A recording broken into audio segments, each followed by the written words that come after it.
Maulan na araw mga ko. May dinala na naman sa atin dito na Smash 115 Suzuki. Sabi ng may-ari kasi, bigla na lang daw ayaw umandar yung motor niya. Tapos tinalad niya daw doon sa ibang mekaniko, ang sabi papalitan daw ng regulator at saka stator kasi pati yung battery niya drain daw lahat. Tapos pinatingnan niya ulit doon sa kabila na namang mekaniko. Ang sabi din, ngay, ganun din, stator at saka regulator papalitan. Para po sa akin mga call, matibay naman yung regulator niya at saka stator nitong Suzuki Smash 115. Kung tiningnan ko yung mga linya, okay naman, wala namang nagalaw at wala namang sira. Pero, ang kadalasang sira nito ay nandun sa regulator niya. Gamitan muna natin na tester na may ilaw itong lightning coil niya para malaman natin kung nagsusupply ba siya o hindi. Pag umilaw, ibig sabihin nagsusupply siya. O ayan, umilaw. Ito naman yung charging coil. Subukan natin kung iilaw din ba. O ayan, umilaw din. So, susubukan naman natin dito sa red na linya niya. Pero, isasaksak natin siya sa regulator kasi output yun ng regulator. Papunta yan ng battery. So, supplyin niya yung battery niya.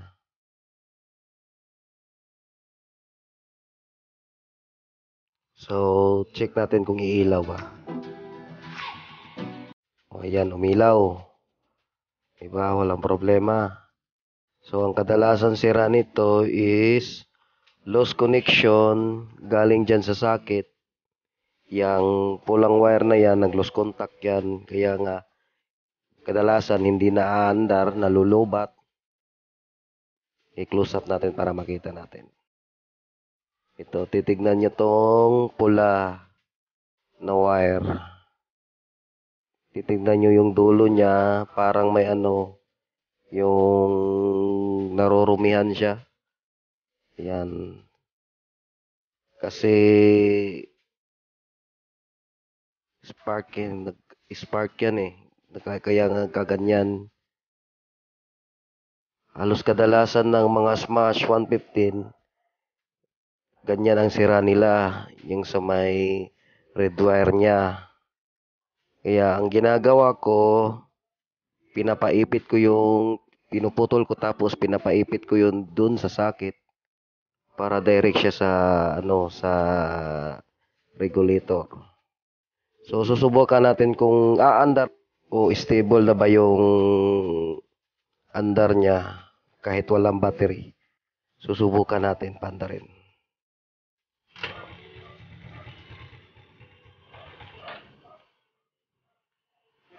Sige. Ayaw, pangkuha na.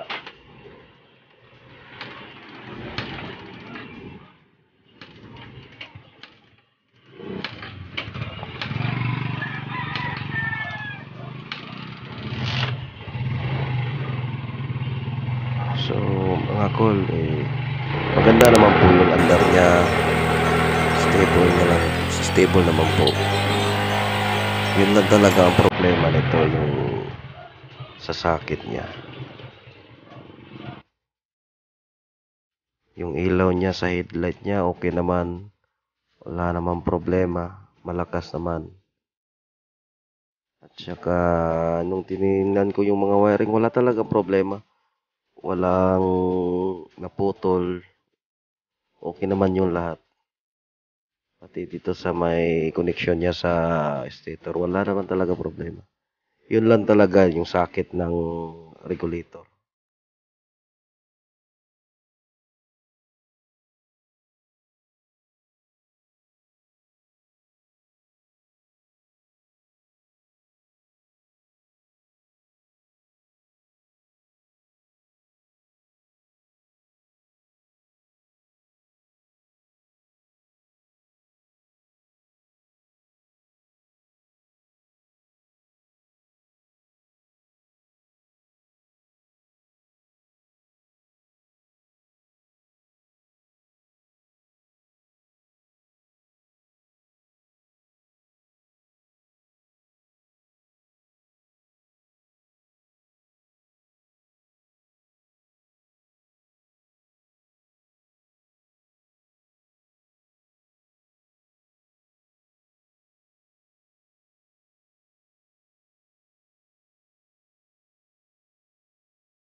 Salamat mga call. Sana may natutunan kayo sa video natin ngayon.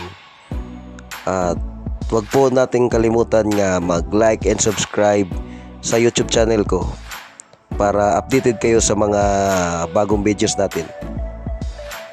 Hanggang dito na lang mga call. Salamat!